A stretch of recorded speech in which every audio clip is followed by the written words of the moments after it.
rambutnya itu panjang, tapi nutup segini, terus dia tuh pakai kebaya.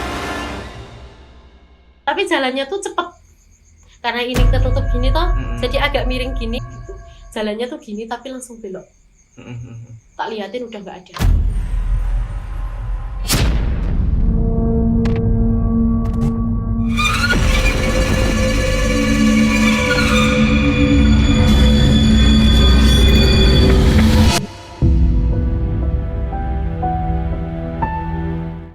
Selamat malam dan selamat datang di Kacamata Batin.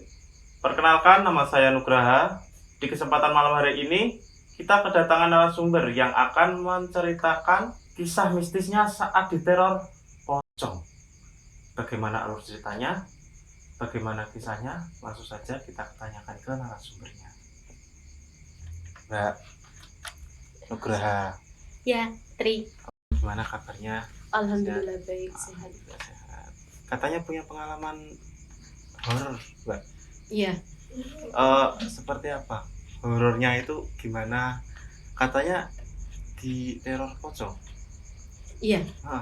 Di teror sejenis itu. Sejenis itu. Iya. Kalau boleh diceritakan monggo. Oke. Langsung aja.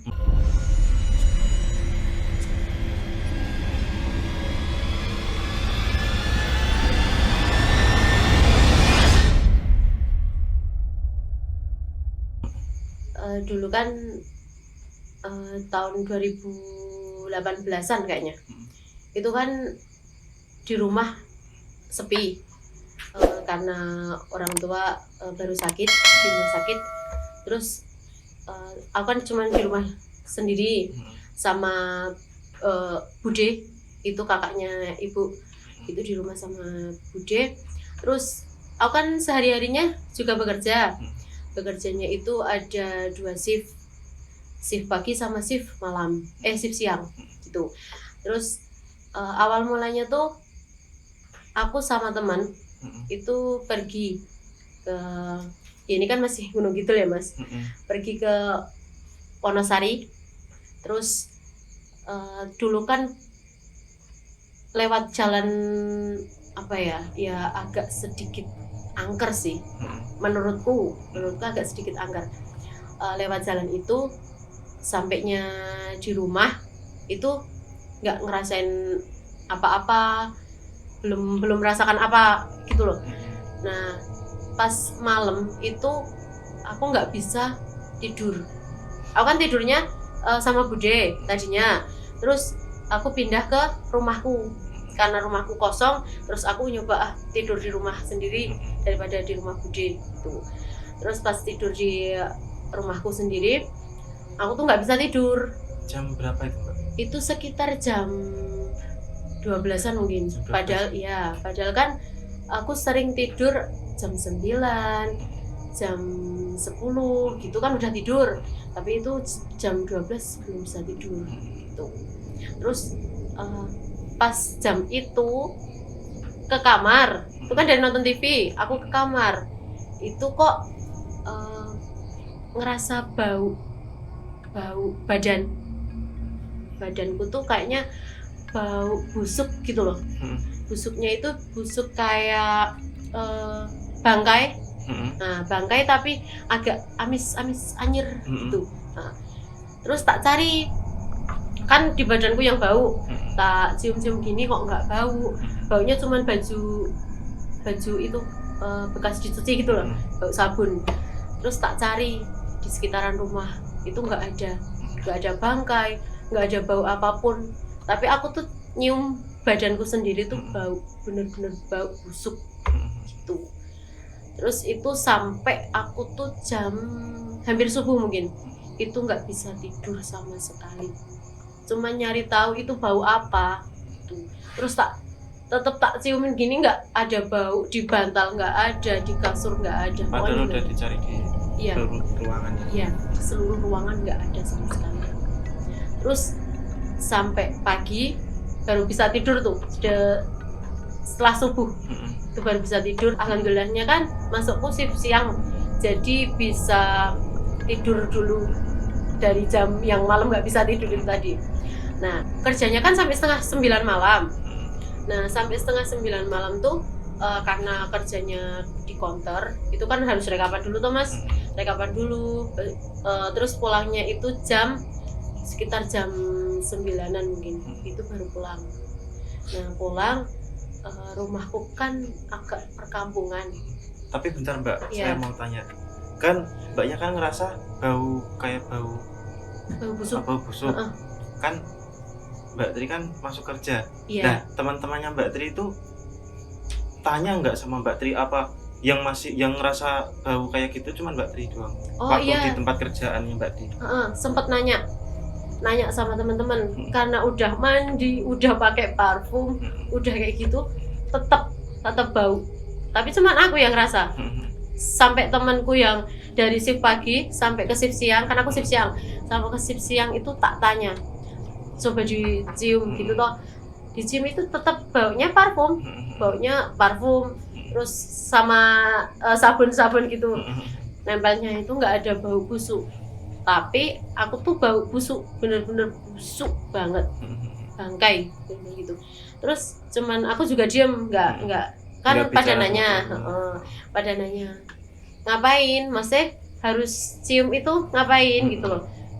Nggak apa-apa, cuma tak jawab nggak apa-apa, berarti parfumku wangi, cuman gitu, cuman tak ajak bercanda gitu. Terus aku pulang kan rumahku di perkampungan gitu loh. Jadi dari jalan raya terus masuk perkampungan gitu ya agak angker sih, soalnya emang jalannya itu penerangan juga agak kurang, terus sawah-sawah, banyak sawahnya gitu loh, banyak sawah, terus rumah-rumah itu paling cuma beberapa, itu pun kalau udah jam segitu udah tutupan semua pintunya, udah ketutup semua. Jalannya itu sendiri, nggak ada yang jemput sama sekali karena juga orang tua di rumah sakit toh, terus kakak juga nunggu di sana. Pulang sendiri itu emang jalannya tuh setapak, terus agak belok gini loh, gimana ya, ini jalannya lurus, terus agak belok tapi naik. Nah pas agak naik gini itu ada kayak sinar lampu bunder, bener-bener bunder banget, itu warnanya merah. Jadi kan ini naik, terus di sini ada jalan juga dari sini sama gini pertigaan. Nah pas agak naik gitu ada sinar dari arah barat, itu ada sinar, bener-bener silau banget. Sampai aku tuh pakai motor kan sampai gini, soalnya bener-bener silau, ke mata itu sakit gitu loh. Warnanya kan merah banget. Terus agak belok ke kiri, aku tuh karena jalannya naik kan, terus belok ke kiri kalau mau ke rumah. Itu ada sedikit kayak lampu penerangan, cuman paling kecil gitu, nggak terlalu terang. Aku berhenti di situ karena tetanggaku kan ada yang paling dari Jogja atau dari mana kan sering jalan gitu, jadi cuma naik bis turun jalan raya masuk ke perkampungannya, cuma jalan gitu loh. Tak kirain itu tanggaku karena mau ikut atau gimana, mau nebeng gitu. Terus tak panggil kan, sebut aja namanya Pak Suwar gitu. Terus tak panggil, Pak Suwar gitu. Pertama, satu kali itu pokoknya tak panggil. Terus nggak jawab. Tapi si lampu tadi semakin mundur gitu. Cahayanya itu semakin mundur. Tak panggil lagi sampai 2 kali, nggak ada jawaban. Yang ketiga kali aku tuh mau manggil lagi, itu di sini udah merinding, ya udah merinding banget parah. Tak panggil terakhir itu sama sudah merinding itu tadi, nggak ada jawaban, dan si lampu tadi itu hilang benar-benar hilang, nggak tahu kemana tuh. Terus aku langsung aja mesti ngegas motor itu sampai ke rumah, karena di rumah itu udah, ya Allah, udah keringetan parah badan tuh.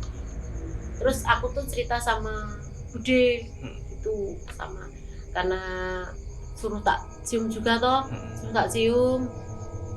tetap baunya tuh bau bangkai. Terus setelah itu aku cerita, aku tadi tuh di jalan ketemu ini gitu. Terus ya namanya orang Jawa ya, tanyanya tuh maksudnya kenapa gitu loh, kenapa kok bisa kayak gini, tumben-tumbenan, padahal udah beberapa tahun hidup nggak pernah di kayak gini gitu loh, nggak pernah di jenis kayak di teror, nggak pernah kayak gitu, nggak pernah ketemu, nggak pernah ngelihat kayak gitu, tumben gitu. Terus ya tak jawab nggak tahu, tiba-tiba aja kayak gitu tuh. Nah itu udah tak biasa karena udah baunya tuh bener-bener menyengat gitu toh. Aku nyoba makan karena aku dari awal pertama itu dari masuk kerja sampai pulang itu belum makan sama sekali, karena mau makan tuh rasanya kayak muntah, mau muntah ya. Karena terus, baunya tadi ya. Baunya kan benar-benar menyengat. Terus aku tuh baru nyoba mau makan, baru mau nyoba makan aja udah kecium bau bangkai itu tadi, padahal dia udah mandi, udah kayak gitu, tapi tetap aja bau. Sampai si nasi sama lauk sama piring itu tak ciumin semua. Takutnya kan karena amis dari piring bekas dipakai, itu kan biasanya ada yang amis sering gitu tuh, tak cium enggak sama sekali. Itu benar-benar dari badanku sendiri. Tapi gitu. Kalau saya tanyakan sama Mbak Tri, itu kejadiannya berapa hari Mbak? Apa 1 hari apa sampai berapa hari? Oh, itu sampai 3 hari kan? Sampai 3 hari. Iya. Berarti hari pertama itu yang Mbak tadi melihat itu. Hari pertama udah bau bangkai, bau busuk itu tadi, ketambahan sama lihat lampu itu tadi sampai malam. Hari keduanya masih. Yang hari keduanya? Iya. Hari keduanya masih. Itu masih diteror. Jalannya sama. Masih bau kayak gitu sampai di kerjaan, sampai gitu tuh masih bau. Sampai aku tuh juga pergi ke masing-masing, nggak cuman kerja. Itu kan pas shift pagi itu juga. Itu aku main pun pas biasa maksudnya main keluar kadang sendiri juga. Itu pas mau pulang itu juga nemuin lagi kayak gitu, tapi bukan lampu, bukan sinar. Itu di jalan itu juga. Cuman perbedaannya, nek yang tadi kan pas jalan naik, itu pas jalan mau beloknya dari bawah sebelum naik, itu kan lampu motor yang jarak dekat itu mati, yang hidup cuma jarak jauh. Jadi kan dari jarak sini ke agak sana gitu kan kelihatan ya mas, gitu. Nah, sedangkan di situ ternyata sebenarnya ada jalan gini, jalannya itu kecil. Karena itu kan sawah kok, banyak orang yang ke sawah, jadi lewatnya jalan pintas kecil itu tadi, cuma untuk jalan itu. Dan di situ pas motor sampai ya sekitaran segini lah, terus di situ gitu kesorot lampu motorku, itu bener-bener kelihatan nyata itu perempuan, rambutnya itu panjang, tapi nutup segini, terus dia tuh pakai kebaya Jawa-Jawa gitu. Kebayanya itu kayak kalau sekarang dikenalnya kutu baru. Ya, kutu baru. Yang modelnya sini masih ada kayak kancing gitu. Tapi itu nggak tahu itu apa. Ini tuh kebaya. Ini juga pakai jarik di bawah gitu. Terus di sini ke bawah itu ada warnanya putih kayak batik, kayak dominan batik. Warnanya tuh merah kan ininya, kebayanya. Terus ininya itu ada kayak batik gitu, batik putih sampai ke jariknya gitu. Terus tak liatin, dia tuh jalan nyamperin Mbak Tri ya, kayak mau nyamperin gitu, tapi jalannya tuh cepet karena ini ketutup gini toh, jadi agak miring gini, dia jalannya tuh bener-bener cepet sampai kayak langsung set gitu loh, gitu. Tapi bener-bener nyata kelihatan gitu. Jalannya tuh gini tapi langsung belok. Tak liatin udah nggak ada, bener-bener udah hilang. Loh, aku sempat berhenti di situ juga, tak liatin. Itu di situ karena nggak ada cahaya ya mas, nggak ada lampu sama sekali, bener-bener gelap banget, nggak ada cahaya sama sekali. Itu berarti jalan dari tempat Mbak Tri kerja ke arah rumah Mbak Tri itu bener-bener jalan, belum ada penerangan Mbak? Penerangan cuman Mungkin ya ada. Ada. Paling jarak-jaraknya Iya. jauh-jauh. Jauh-jauh. Itu pun cuma 2. Oh itu cuma 2? Iya. Cuma 2. Itu cuma 2. Jaraknya juga jauh banget. Yang dari sebelum belok sama setelah belokan yang agak naik itu agak jauh banget. Terus gimana tadi yang itu? Yang Itu katanya kan cewek. sampai rumah ya karena masih kepikiran tuh Mas, itu tadi apa gitu loh.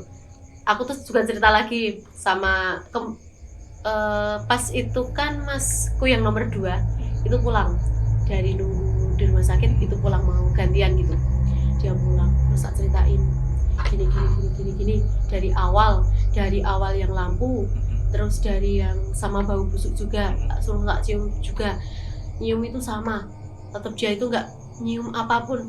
Sampai aku tuh dibilang halu, kamu tuh halu gitu, maksudnya nggak ada bau apapun kok kamu tuh nyium, mungkin penciumanmu yang rusak.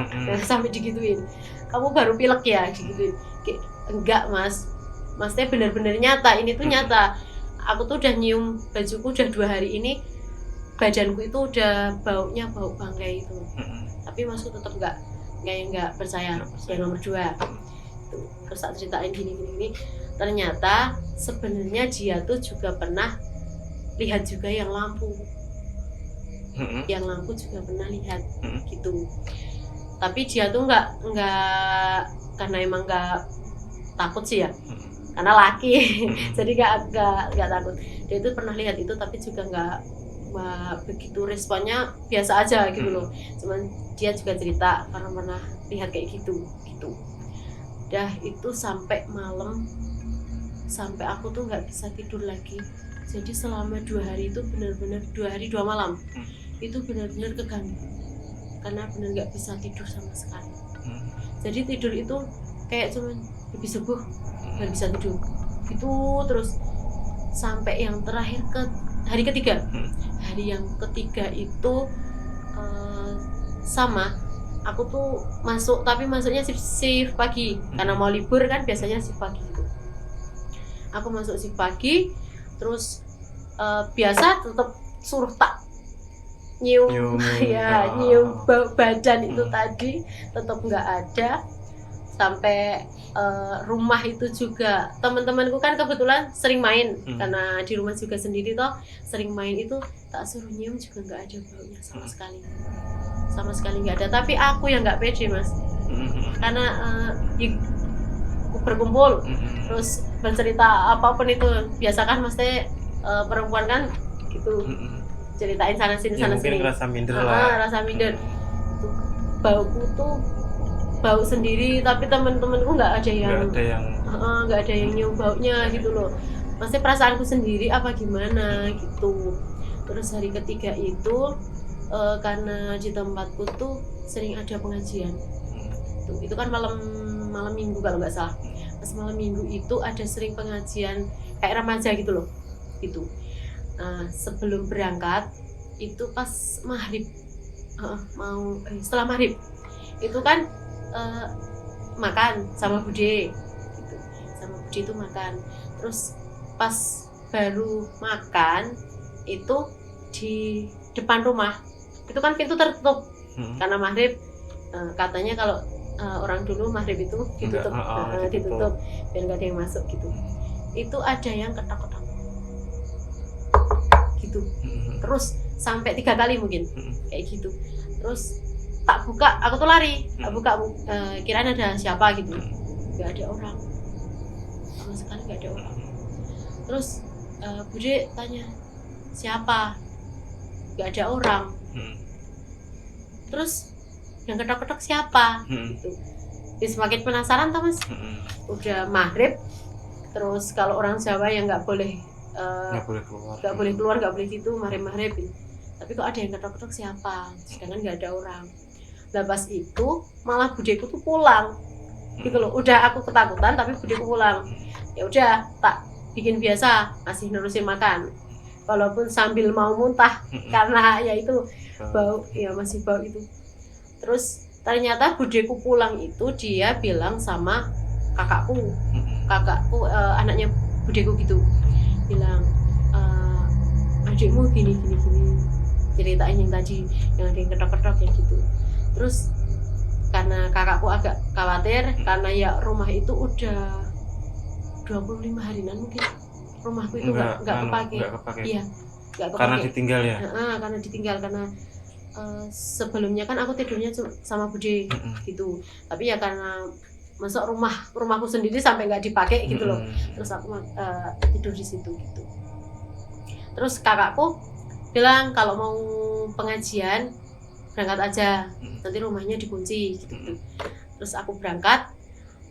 Terus setelah itu kakakku manggil jam berapa ya? Sekitar jam 9-an lah.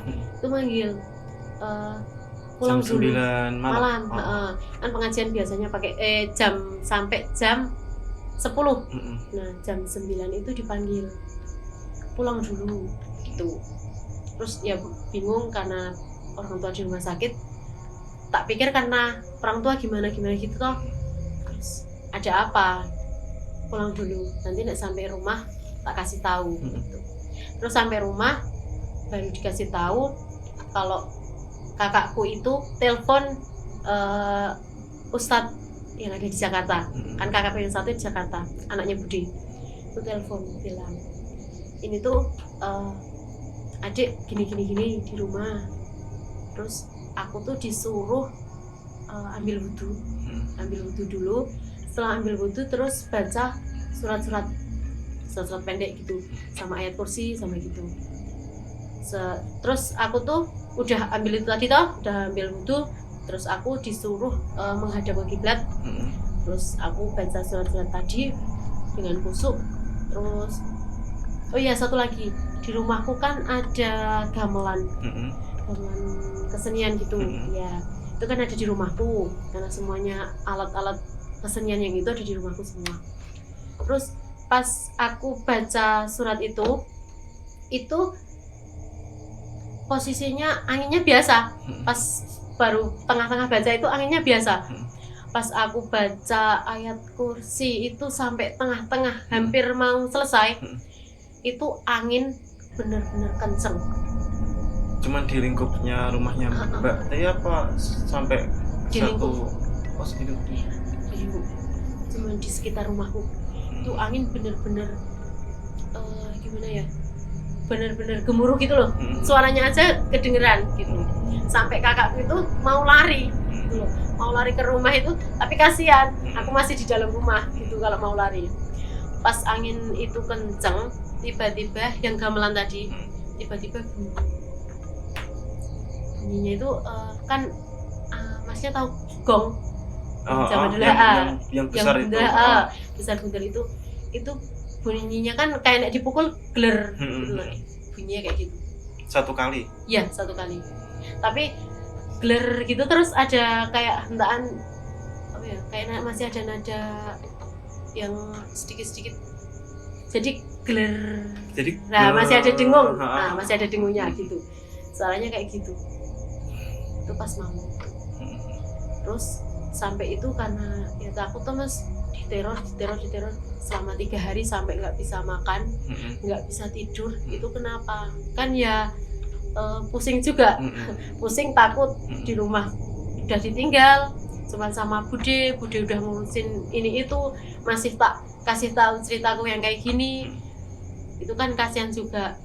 Terus aku tuh inisiatif juga sih tanya Ustadz yang ngasih tahu kalau aku suruh ambil wudhu, suruh gitu. Itu tak tanyain ini tuh kenapa ya selama 3 hari kok kayak gini terus, bau bangkai, amis, terus udah dicari di rumah nggak ada. Terus pas hari pertama juga lampu itu tadi, hari kedua masih ada yang pakai kebaya merah tadi. Terus yang ketiga sampai diteror ke rumah itu tuh kenapa gitu loh, sampai ada yang ketok-ketok, sampai ada yang musik gamelan tadi bunyi, itu kenapa tuh. Terus dia tuh jawab pocong. pocong. Ya. Itu. Kalau menurut saya juga situ sih Mbak, identik pocong itu identik mungkin baunya kayak gitu. Kalau menurut saya loh. Iya. Kalau menurut saya kayak gitu. Kalau pocong. Terus sehabis itu gimana? Ya habis itu kan masih tak tanya terus toh. Terus tuh gimana. Terus ya ustadznya itu masih cerita, tapi berceritanya cuman ambil kesimpulannya cuman sedikit gitu. Itu pocong, tapi kemungkinan udah lama, maksudnya bukan yang baru aja meninggal atau gimana, itu yang udah lama. Karena dia itu juga cerita kalau di bungkusnya kainnya itu udah bercaknya udah usam. Iya, udah kayak gitu, udah merah-merah, kayak gitulah, warnanya udah kayak gitu. Itu makanya udah tak pikir juga, berarti bener bauku menyengat banget itu karena itu mungkin itu yang ngikut, itu mungkin udah lama yang dia meninggal itu, makanya baunya bener-bener kayak menyengat. Kayak gitulah. Tapi sampai sekarang udah enggak tuh Mbak? Alhamdulillah udah enggak ya. Tapi ya lebih kayak peka sih, lebih peka gitu. Jadi kadang di sini udah sakit itu udah mungkin ngerasa gitu. Tapi awal mulanya Mbak Tri kok bisa sampai kayak gitu itu gimana? Sampai ada yang ngikutin gitu? Ada yang ngikutin, ada yang apa kayak Mbak Tri bau gitu? Iya. Awal mulanya itu yang pertama main sama temanku tadi yang dari Wonosari. Itu ada emang ada satu pohon. Itu di jalan raya ya. Satu pohon itu emang aku tuh orangnya suka kayak batin. Itu di sana ada apa ya? Itu di sana bener kan sering ada yang cerita ceritanya situ horor gini nih, bener nggak ya ada itu gitu loh. Itu udah beberapa kali sih batin kayak gitu, karena emang pohonnya itu gede, terus kayak pohon beringin, nah kayak gitu. Itu terus sampingnya ada kayak pohon asem gitu loh, nah kayak gitu kan sama-sama rimbun. Nah sering batin tuh gini, kok pohon kayak gitu ada yang di situ nggak ya, sering kayak gitu. Ya kalau menurut pribadi saya juga mungkin Mbak, ya. Kalau menurut saya pasti ada. Apalagi kalau setiap rumah dia baru ditinggal pemiliknya, satu hari itu pun udah ada yang nungguin. Iya. Kalau menurut saya pribadi gitu. Oh iya, itu sebenarnya beda lagi yang di rumah ternyata Mas. Itu bukan hanya yang pocong kan yang ngikut, tapi yang ganggu di rumah itu ternyata beda.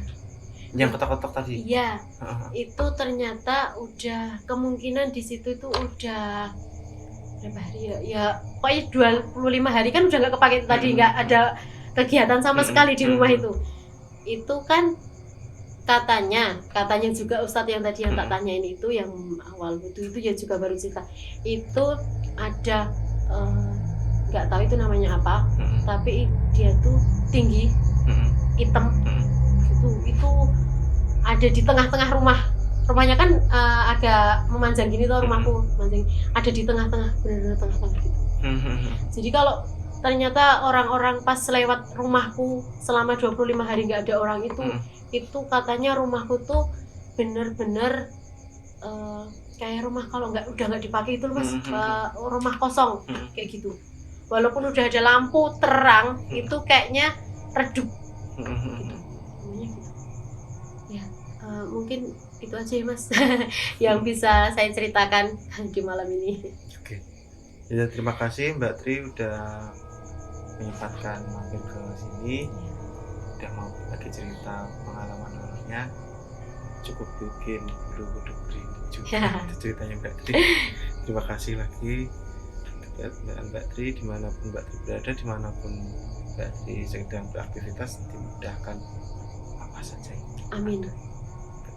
Terima kasih. Ya, terima kasih juga udah diundang di acara ini. Ya, sama-sama. Ya. Ya, mungkin ada kesan-kesan atau saran yang mau disampaikan untuk teman-teman kacamata batin, monggo. Saran aja, jangan pernah membicarakan makhluk yang nggak kasat mata, karena mereka juga sama seperti kita. Maksudnya kan mereka juga punya kehidupan di sana. Mungkin mereka juga merasa kayak kalau kita manusia, sama-sama manusia, membicarakan satu sama yang lainnya gitu. Oh ya. Oke. Sekian untuk malam hari ini. Saya Nugraha. See you next time.